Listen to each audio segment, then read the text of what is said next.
He couldn't remember important dates, struggled to recall when his son died, got confused between having a difference of opinion with someone and agreeing with them. He's 81. The problem?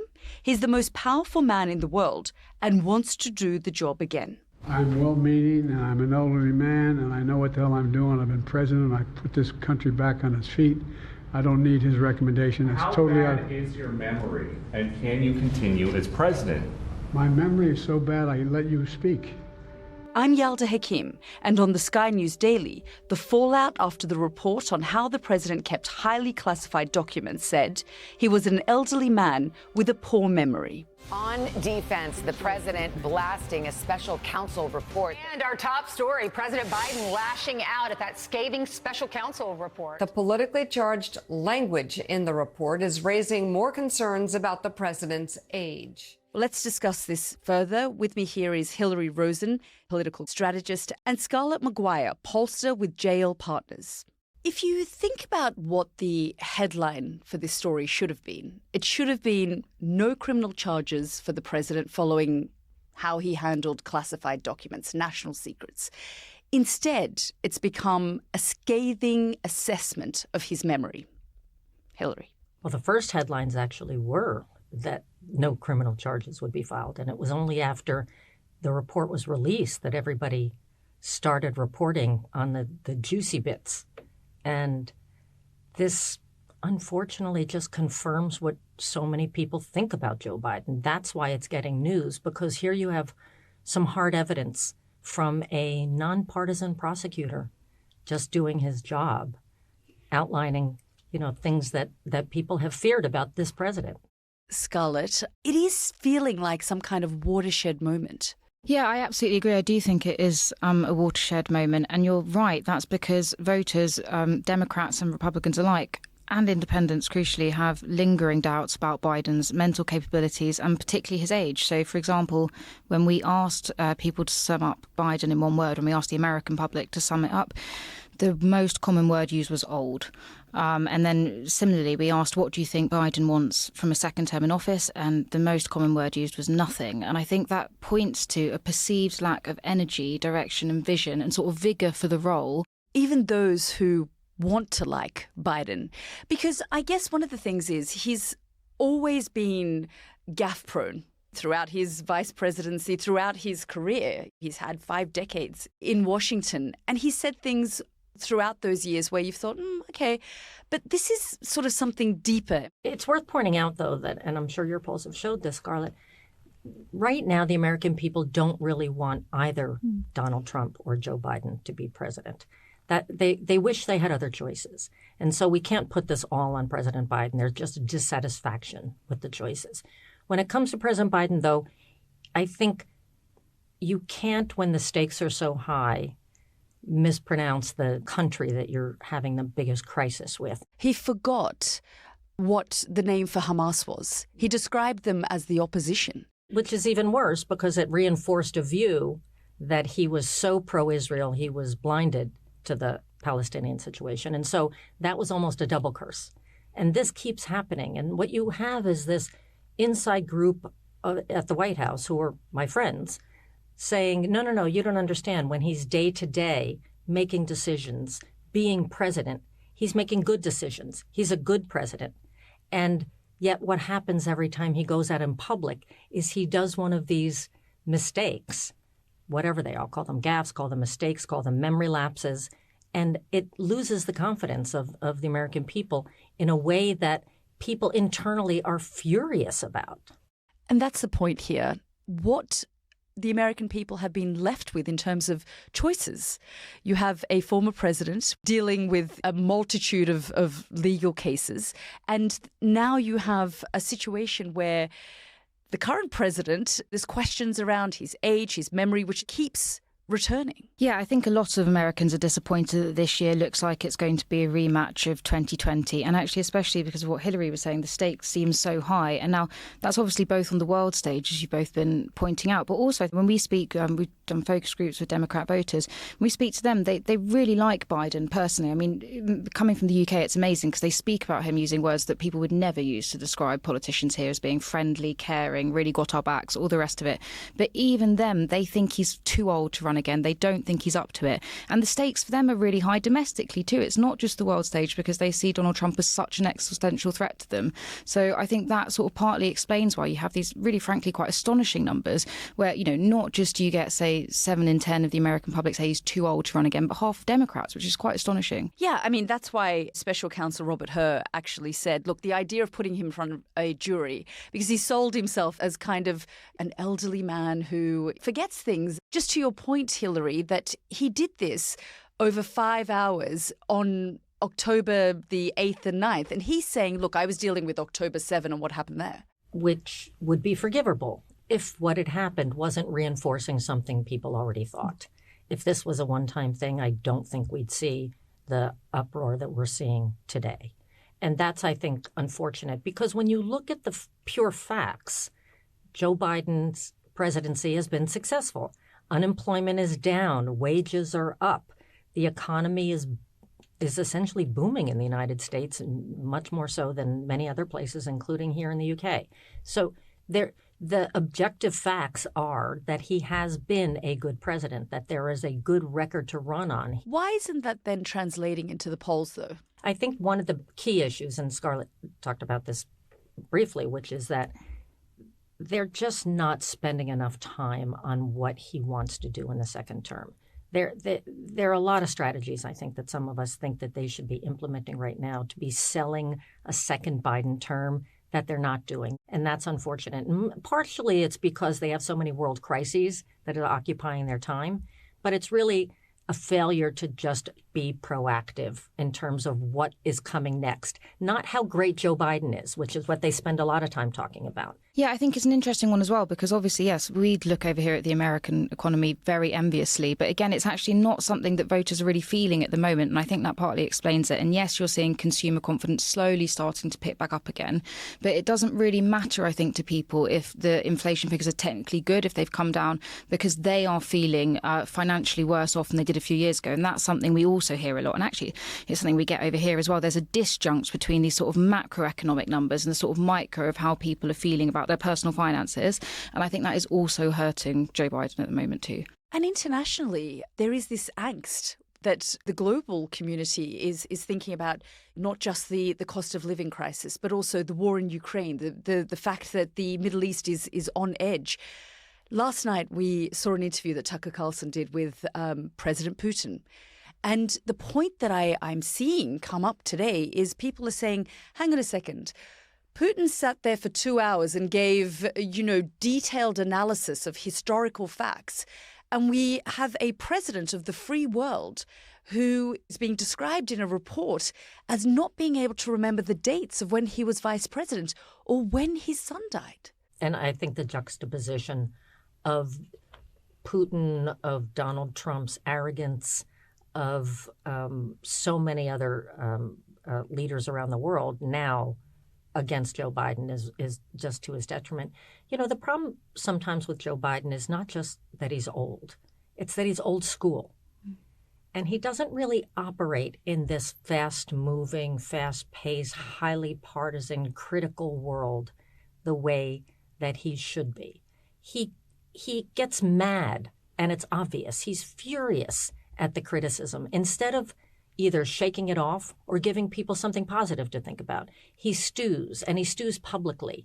And I think that makes people believe that he's not just, that he's almost a bit of a grumpy old man in a way that is really unfortunate because, as I said, I don't think his record deserves that. And I don't think that the stakes that we're facing in the United States require that. There's so much on the table now. And that kind of old school, he gets the Amtrak every day from Delaware to DC, and he's like a man of the people, and worked in the last election when he was up against Donald Trump. But it's interesting that Hillary says this. You know, he sort of stews, and we see that quite publicly, and he's lashed out even with this. But so does Donald Trump.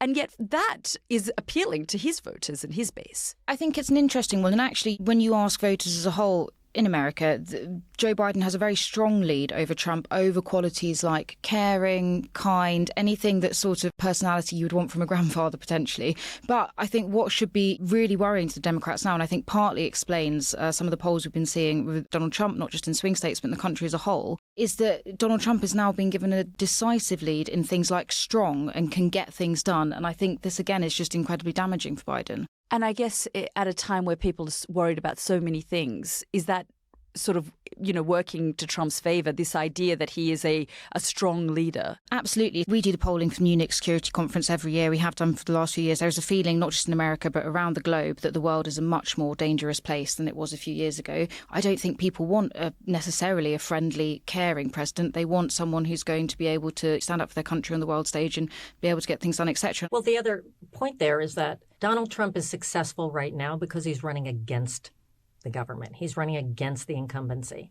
When he did that in 2016, he was successful. When he had to defend his presidency, when he had to defend who he was in 2020 against Joe Biden, he was not as successful. And that dynamic of running against the system is very popular now for an electorate that is dissatisfied with much of their life and with what they see in the world. They want someone to make change. And Joe Biden has to get to a place where he can demonstrate how things will be different, not so much defending what he's done. Hilary, you talked earlier there about knowing the inner circle. You understand how they think. What do you think is the conversation that they're having right now with each other? Are they looking at this report and thinking the American people can get over this? They know who Joe Biden is. They know his character. They've known him for 50 years. As Scarlett was saying, almost like now a grandfather figure? Or is this something that's going to stick, and frankly stick for the crucial next 8 or 9 months? They're thinking that when Donald Trump becomes the official nominee, that the country will be afraid to elect Donald Trump again. And therefore, Joe Biden will be the alternative. As Joe Biden himself always says, don't compare me to the almighty, compare me to the other guy. And that is their mantra. And I don't know that that's good enough right now. I think that they're counting on that a little too much instead of going to the issues, the things that are at stake. We have a significant fight over abortion in the U.S. that matters to not just women, but men across the country. We have a significant issue around immigration. There are so many issues for Joe Biden and Donald Trump to fight about where they have really wide differences, and where many of them, the policies, American people would be on Biden's side. But instead, we're in this sort of personality war. And that's the thing you have to wonder when that, or if that could ever change.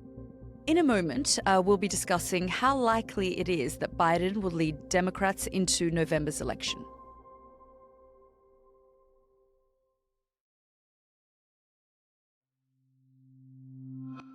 Welcome back. Hilary and Scarlett are still here with us.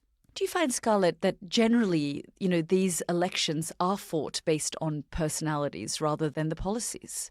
I think when Donald Trump is involved, it's going to be even more that, though. So, yes, I think most people vote for a president, actually more than a party. As soon as Donald Trump was even on the ballot to become the Republican nominee, we noticed this when we were polling the primary race and then still polling nationally.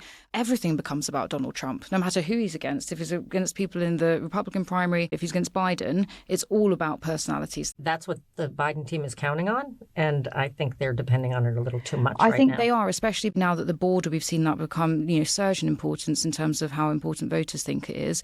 And I think people take a look at Trump, and this is what we've been seeing, and think he could probably do a better job of it. And that partly is because Biden is coming across as weak and as old. I guess it comes back to the question of the bubble that perhaps the Democrats are in right now, and whether they're listening to the noise coming from the outside that, can Biden do this? Can he sustain another 8 months of his current presidency and then another 4 years beyond that? President Biden is a fairly unique politician in that he's very insular. If you look at past presidents who made phone calls throughout the night to their friends around the country, who would get the views of many, many people.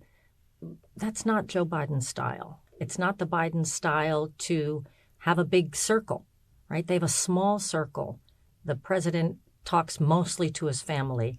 And there was this line that he's Scranton Joe, which meant he had the sort of the vibe of the populist. It's not so much that he's lost that. It's that he cannot accept that people feel differently, and that those are the people that Donald Trump is appealing to. So he has to give them reasons why he's still their guy.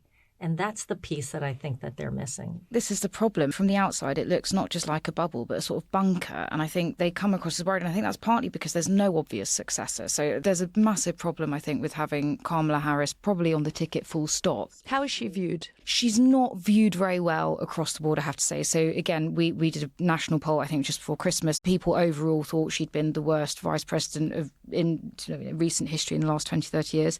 And then again, when we did these word clouds, we asked people to sum her up in one word, and by far the biggest word was incompetent, which I think if you are the sort of president in waiting for a president that doesn't necessarily look in good mental health, not even talking about physical health, then you don't want someone who is widely viewed as incompetent waiting in the wings. And I think that's something they're going to have a real problem with, because we were talking to Democrats in these focus groups.